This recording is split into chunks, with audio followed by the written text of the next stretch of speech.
సంవత్సరాల తరబడి కష్టపడి చదివి ఎగ్జామ్ రాసిన వాళ్ళని అన్యాయం చేసింది వైసీపీ ప్రభుత్వం. చాలా బాధాకరం. మెరిట్కి పాతరేశారు వైసీపీ పాలనలో. అవినీతికి పట్టం కట్టారు. లక్షలు ఇచ్చిన వాళ్ళకి ఏపీపీఎస్సీ కేటాయించారు. అవకతవకలకు పాల్పడింది. సిట్ విచారణలో తేలింది.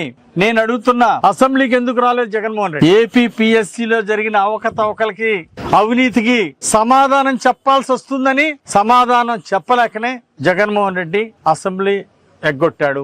అంతేకాదు, గతంలో బాబాయిని చంపి గొడ్డలు వేటేసి చంపిన బాబాయిని గుండెపోటని చిత్రీకరించి ప్రయత్నం ప్రజలందరికీ తెలుసు. ఏ విధంగా అయితే ప్రజలు అది గుండెపోటు కాదు గొడ్డలు వేటని ప్రజలు తెలుసుకున్నారో, ఈ రోజు ఏపీపీఎస్సీలో కూడా వైసీపీ పాలనలో జరిగినటువంటి అవినీతి ఈ రోజు ప్రజలందరికీ సిట్ విచారణలో వాస్తవాలు బయటకు వస్తే ప్రజలు విస్తుపోయారు. వాళ్ళు గ్రూప్ 1 అంటే చాలా పెద్ద కాంపిటీషన్. ఉన్నత అధికారుల కోసం పెట్టే ఎగ్జామ్ గ్రూప్ 1 అంటే ఈ పేపర్లు ఎవరు వాల్యుయేషన్ చేయాలండి?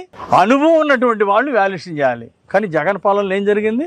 ప్లంబర్ల చేత, వాచ్మెన్ల చేత మీరు గ్రూప్ 1 ఆఫీసర్లు రాసిన వాళ్ళ ఎగ్జామ్ పేపర్లు వాల్యుయేషన్ చేయించడానికి వాళ్ళని వాడారంటే ఈ జగన్మోహన్ రెడ్డిని ఏమనాలి? మ్యానిపులేషన్, డూప్లికేట్ ఓఎంఆర్ షీట్లు.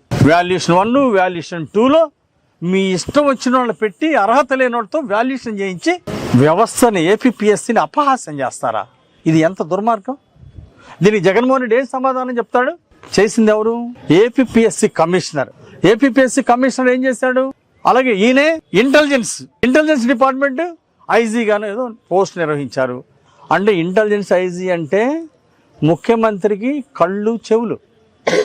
ఆనాడు జగన్మోహన్ రెడ్డికి ఇంటెలిజెన్స్ ఐజీగా ఉన్న ఆయనే ఏపీపీఎస్సీకి కమిషనర్. అంటే మీ అనుమతి లేకుండా, అంటే మీ కమిషనర్ అవినీతి చేస్తాడా? మీ అనుమతి లేకుండా అర్హత లేని వాళ్ళ ప్లంబర్ని, వాచ్మెన్లు తీసుకొచ్చి పేపర్లు దిద్దిస్తారా? జగన్మోహన్ రెడ్డి కనుసంఘంలోనే ఏపీపీఎస్సీకి మెరిట్ పిల్లలకు అన్యాయం జరిగింది. అసలు డిఎస్సికి ఏపీపీఎస్సీకి తేడా తెలియని ఆయన 5 ఏళ్ళు ముఖ్యమంత్రికి ఎలా చేశాడు ఈ రాష్ట్రానికి? దీని మీద కూడా సిబిఐ ఎంక్వైరీ చేయాలని మాట్లాడటం సిగ్గులేదా? ఎంత ఘోరం! ప్రజల అమాయకులు కాదు జగన్మోహన్ రెడ్డి. మాజీ ముఖ్యమంత్రిగా గుర్తుపెట్టుకో. ఈ రోజు వాళ్ళ తల్లిదండ్రులు ఎన్ని కుటుంబాలు బాధపడుతున్నాయి. ఈ రోజు మెరిట్ లో డిఎస్సి నారా లోకేష్ గారు ఎన్ని కేసులు చేసినా, మీలాంటి వాళ్ళు ఆపటానికి ఎన్ని కేసులు వేసినా దాన్ని సమర్థవంతంగా కోర్టు ద్వారా ఎదుర్కొని 16,000 టీచర్ ఉద్యోగాల నియామకం జరిగితే మెరిట్ ద్వారా, అలాగే స్పోర్ట్స్ కోటా కూడా మెరిట్ లో స్పోర్ట్స్ కోటాలో కూడా ఫిలప్ చేస్తే మీరు దాని మీద దుష్ప్రచారం చేస్తారా? న్యాయబద్ధంగా మెరిట్ లో రికార్డు పరంగా చేసిన దాన్ని మీరు దాని మీద విషం చిమ్ముతారా? దుష్ప్రచారం చేస్తారా? డిఎస్సి మీద, లోకేష్ గారి మీద బురద చల్లటానికి సిగ్గులేదా మీకు? దీన్ని తీవ్రంగా ఖండిస్తున్నా. ప్రజలు గతంలో బుద్ధి చెప్పారు, మళ్ళీ బుద్ధి చెప్తారు. సిట్ నివేదిక కోర్టు ముందు ఉంచింది.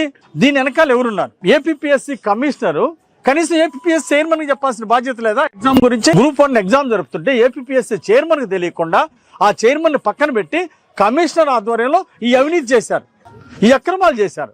ఇది ప్రజలందరూ గమనిస్తున్నారు. ఏపీపీఎస్సీ చైర్మన్ ఎందుకు పక్కన పెట్టారు? ఓ చైర్మన్ అంటే ఆయన చెప్పి ఆయన ఆధ్వర్యంలో చేయాల్సిన బాధ్యత లేదా కమిషనర్ కి?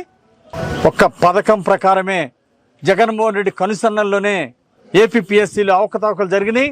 ఇది చాలా దుర్మార్గం.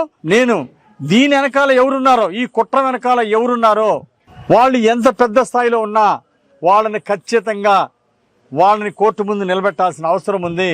దీన్ని ప్రభుత్వం ఖచ్చితంగా బాధ్యత తీసుకుంటుంది, ముందుకు తీసుకెళ్తుంది. కోర్టులో ఎవరైతే ఈ అవకతవకలు పాల్పడ్డారో వాళ్ళకి శిక్షలు తప్పవు. Thank you.